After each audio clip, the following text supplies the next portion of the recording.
Here's another work from home job na pwede for beginners, and it's called Email Marketing Specialist. Hi, let's start here. Kung marunong ka mag-email, Gmail, Hotmail, or Outlook, pwede mo siyang gawing full-time job.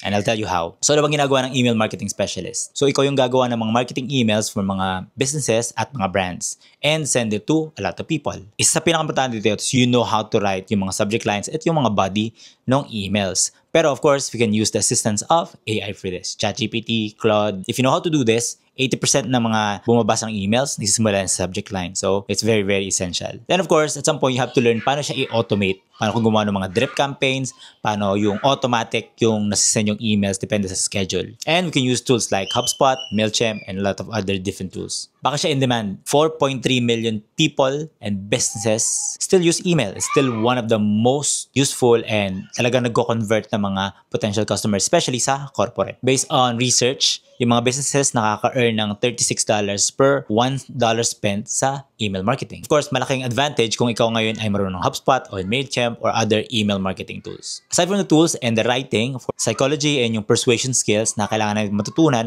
I have to put that in writing kasi sabi ko nga, yung AI tools, assistant lang natin yan. It's still yung skills natin yung nagmamatter para ma-convert natin yung isang prospect into paying customers using email. Of course, napaka-importante din, we have knowledge around segmentation and how to separate different people or demographics para targeted yung ating mga emails at yung message natin sa kanila. So, how to get started? Like this video and comment email marketing and we can talk about it para makapag-start ka as an email marketer. So, hope that helps.